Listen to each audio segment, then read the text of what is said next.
أعوذ بالله من الشيطان اللعين الرجيم بسم الله الرحمن الرحيم الحمد لله رب العالمين والصلاة والسلام على أشرف الأنبياء والمرسلين وعلى أهل بيته الطيبين الطاهرين اللهم صل على محمد وآل محمد.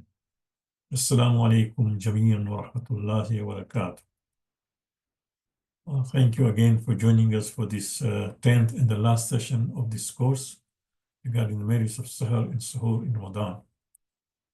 Today is the last session, but immediately after my presentation, I'm supposed to go to JCC to do a presentation for people who are doing etikaf.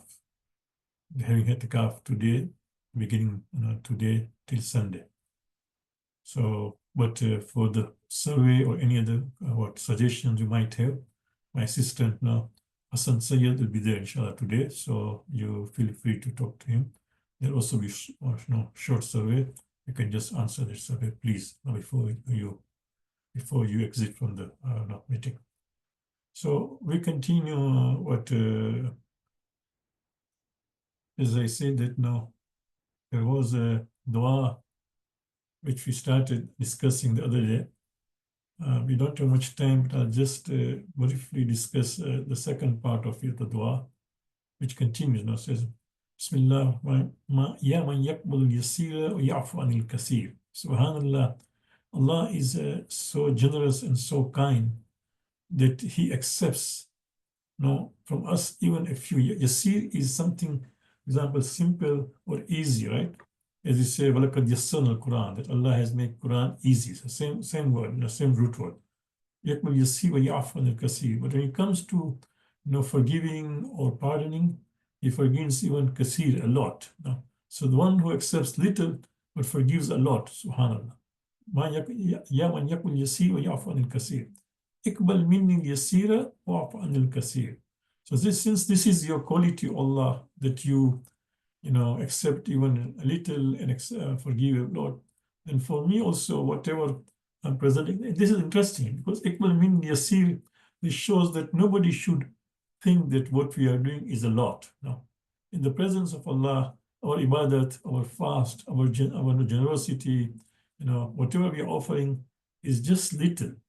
Compared to if you see what others are doing, we are doing nothing. So ikmal min yasir wa afan kasir. But although my deeds are so little in number, in quality, in quantity, but then my sins or offenses are so huge, so at least pardon them.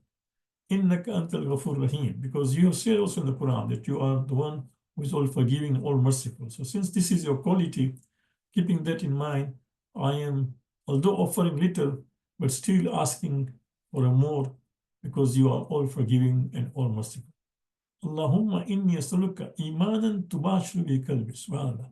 Allah, I ask for your faith which lightens my heart, right? Iman tubashiru bi qalbi wa yaqinan hatta, and of course, and certainty, hatta alamu annahu la yusibani illa ma kataba li, so that I know that nothing will afflict me except with which you have written for me.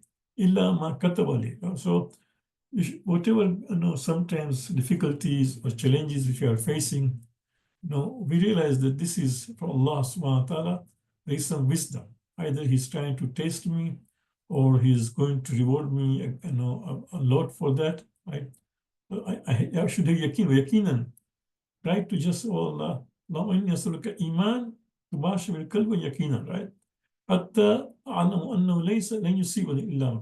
Until that time, I realized that this is actually from Allah subhanahu wa ta'ala. Now, keep in mind that people don't have that yaqeen. People still feel that, no, this is not from Allah. This is from external forces. Yes, of course, there are external forces who are doing zulm, for example, on Muslims, but Allah has the power to stop it. No, Allah lets that happen, and there is a plan of it. We will continue helping them, we will continue praying for them, but have that yaqeen that hatta, I should have, I build that yaqeen. The word hatta is quite interesting. Until that time that I realize, I come to know that that nothing is decreed for me, nothing afflicts me except what you have written for me. And this is in line of Quranic verses, but we don't have just enough to come. And just make me pleased with sustenance. not only sustenance. Actually, Aishi here would not mean sustenance, but no, what my living. That means the way I'm living, my sustenance, my family, my surrounding, all those things. No, just let me be pleased with that. What you have decreed for me. Ya Arhamar Rahim. Again, you can see, oh, the most merciful. So this is what Allah has decreed for us, and we just be pleased with that. No, this does not mean that we don't change our condition. But the idea is that no, we do not all the time blame others. This is it. No, if Allah has decided, always I say that if somebody works hard and still does not succeed, then there is something good in it. But we have to make sure that we do work hard. So again, it's a beautiful dua, part of the dua which we started discussing yesterday. This is the second passage. The last passage, of course, you can have a look at it. I just thought that I'll discuss about it, especially when praying at this time of the day in Sahar. Now, of course, because of the month of Ramadan, early in the morning, we are reciting duas, and then also in the evening, maybe in the daytime also there are duas, right? Sometimes people ask this question again and again. How is it? How come my dua is not accepted? So I thought, let me just discuss even that thing in the last class. So Subhanallah, see what Prophet says. Bismillah. Ma min muslimin yadu bidawatin laysa fiha ismun wala katiyatu rahmin illa ata Allah biha. Subhanallah, not a single Muslim who makes a dua to Allah subhanahu wa ta'ala, as long as he's not asking for a sin or cutting off relation with his family. So for example, if I pray to Allah that no, give me the idea that how I can rob a bank, how can I cheat somebody, that's not a dua. Or for example, how I can cut off with my brother because he's mean or the way I feel it, or he's not helpful. So this kind of things, if somebody does not ask, then the Prophet said, "Illa atahu Allahu," except that Allah gives him one of the three. Imma an yu'ajjila da'watahu, either he'll immediately respond by answering your dua, or imma an yudakhira lahu fil akhirah. Or no, Allah is just going to enjoy what immediately. He mentioned three of the things, right? That and he'll be accepted. Secondly, vilest and most corrupt people will do. Okay, sorry. Yeah. So second is that now he grants his request, he reserves it for in the hereafter. That means that particular dua which you are doing, and that's why I always say dua is not a waste, it's investment, right? Or in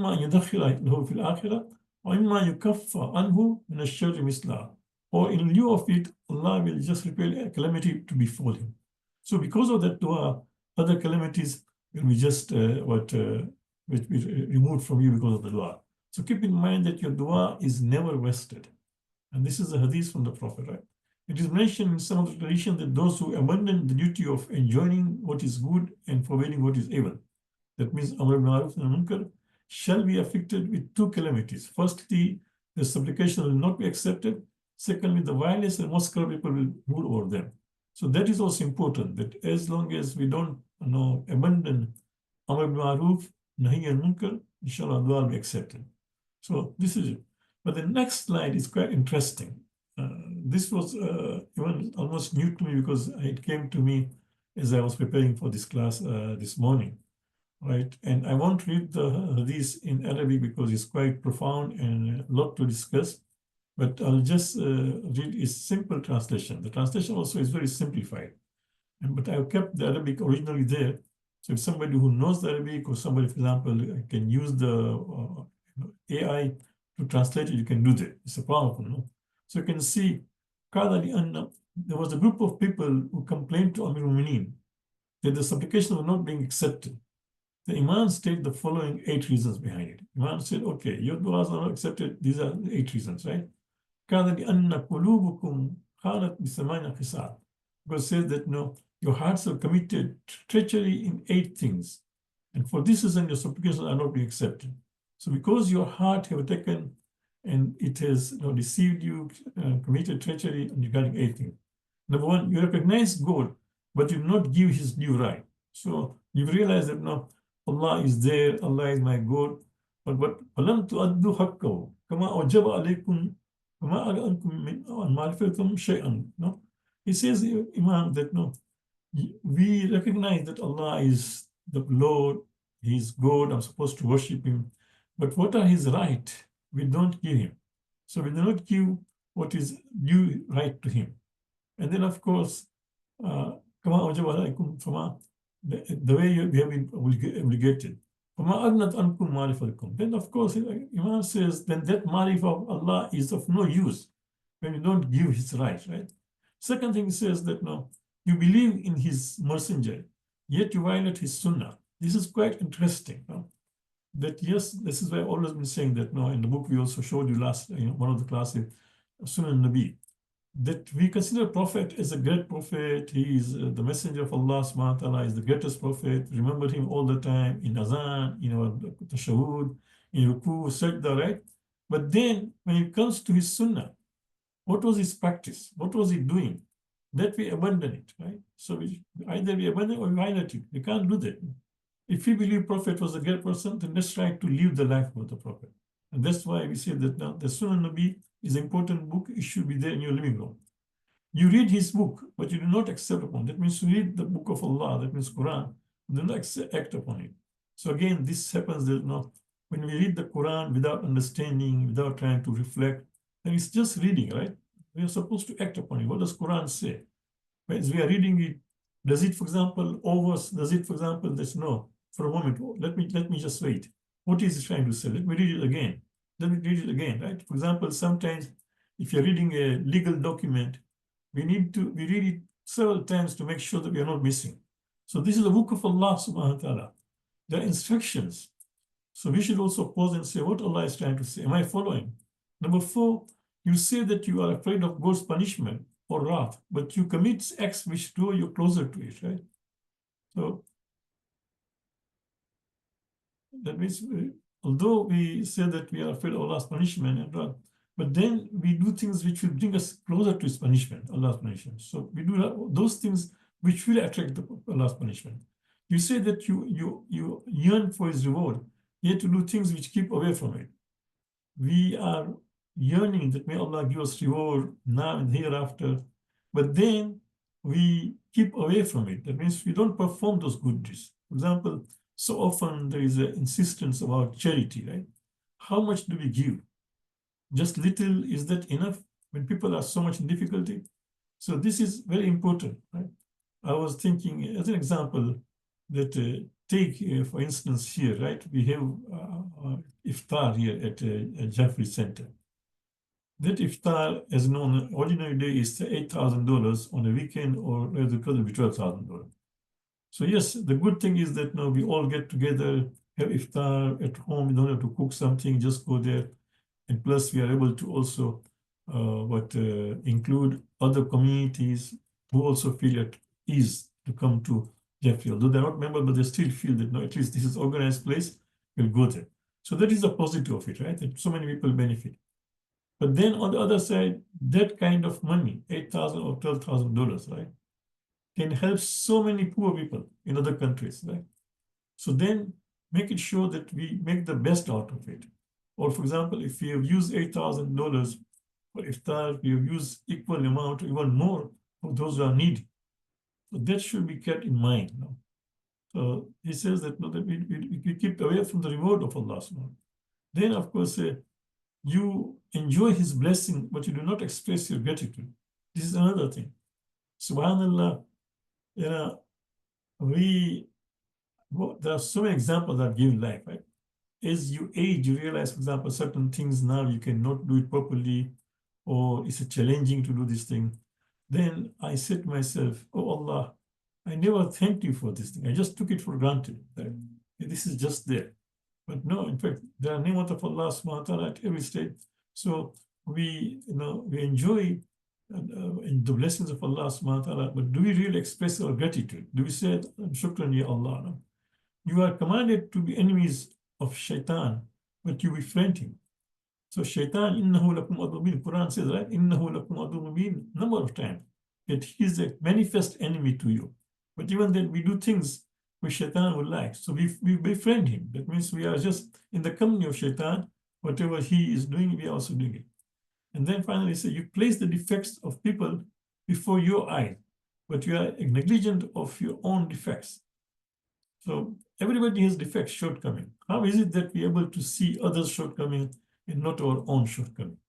So that is it, that how can we should put our defects first and then come to discuss about. There is a very beautiful, hadith, hadith Qudsi.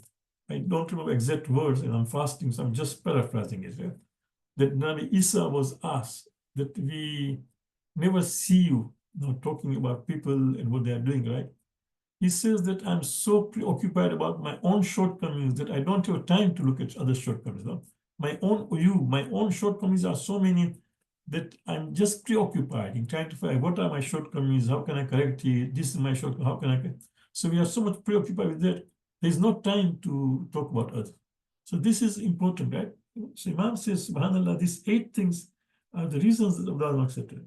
Given this, how can you expect your supplication to be accepted when you have closed their doors? Beware of Allah, reform your actions, purify intention, enjoy what is good and what is bad. Right? So clearly, Imam mentions that this was something new, and it was a book which I had not even come across, Alamuddin bi Sifat al-Mu'minin. This is a completely a new book to me, but yes, it also appears in in Majlis Bihar. So I thought that I will share with you, because don't give up your hope and expectations. As we say, dua. We will continue doing dua, but at the same time, we should know that there are other things which may come in the way of our dua. So we should also overcome those things, especially in this month of Ramadan.